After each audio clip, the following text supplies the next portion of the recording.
Certaines histoires vraies sont si dérangeantes qu'elles continuent de hanter les esprits, même plusieurs décennies après les faits. Des histoires documentées, étudiées par des enquêteurs, analysées par des scientifiques. Et pourtant, elles restent sans réponse. Aujourd'hui, je vais vous raconter une affaire réelle, survenue en 1959 en Union soviétique. Une affaire entourée de silence, de contradictions et de zones d'ombre. 9 jeunes randonneurs expérimentés, une montagne isolée et une nuit que personne n'a jamais pu expliquer. Voici l'histoire vraie du col Dyatlov. Nous sommes à la fin des années 1950. L'Union soviétique est en pleine guerre froide. Le pays est fermé, secret, méfiant. Les informations sont contrôlées. Les enquêtes sensibles sont classées. Et certaines vérités ne doivent jamais sortir. Les montagnes de l'Oural marquent une frontière naturelle entre l'Europe et la Sibérie.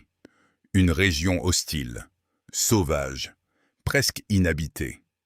Les peuples locaux, Mansi appelle certaines zones la montagne de la mort. Un nom qui, à l'époque, n'inquiète pas vraiment les jeunes randonneurs. Ils sont 9, jeunes, sportifs, expérimentés, tous étudiants ou diplômés de l'Institut Polytechnique de l'Oural. Le chef du groupe s'appelle Igor Dyatlov, 23 ans. Un étudiant brillant, respecté, méthodique.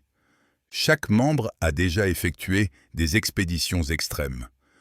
Certains ont même survécu à des situations de vie ou de mort. Ils préparent cette expédition pendant des mois. Cartes, itinéraires, équipements.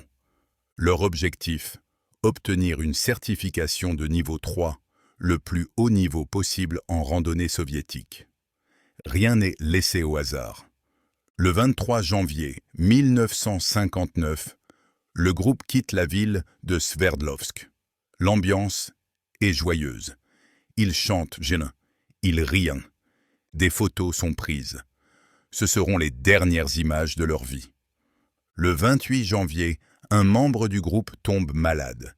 Ils décident de faire demi-tour. Ils ne sont plus que 9. Sans le savoir, cet étudiant sera le seul survivant.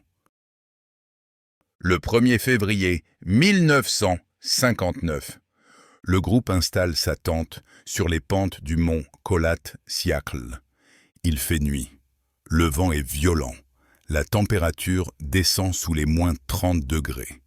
Ils mangent, ils écrivent, ils se couchent. Et ensuite, quelque chose se produit. Quelque chose d'assez terrifiant pour que 9 personnes expérimentées découpent leur tente de l'intérieur, sortent presque nues, fuient dans l'obscurité glaciale. Le télégramme promis par Igor n'arrive jamais. Les familles s'inquiètent. Les autorités lancent des recherches. Étudiants, volontaires, militaires. Le 26 février, la tente est retrouvée. Ce qu'ils découvrent choque immédiatement les enquêteurs. La tente est intacte, mais vide. Elle a été découpée de l'intérieur. À l'intérieur, chaussures, manteaux, nourriture, argent. Ils sont sortis volontairement, mais dans la panique. Les traces de pas mènent à la forêt. 2 corps sont retrouvés sous un pin, presque nus, mains brûlées. Puis 3 autres corps entre la tente et la forêt. Ils tentaient de revenir. Au printemps, 4 corps sont découverts dans un ravin. Les blessures sont incompatibles avec une simple chute. Crâne fracturé, côte brisée, langue manquante, sans plaies externes. Le rapport parle d'une force naturelle inconnue et irrésistible. Le dossier est classé. La zone interdite. Silence total. Avalanche. Essais militaires. Infrasons.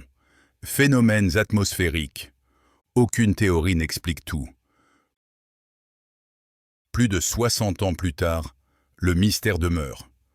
Ce qui est arrivé cette nuit-là reste enfoui sous la neige de l'Oural.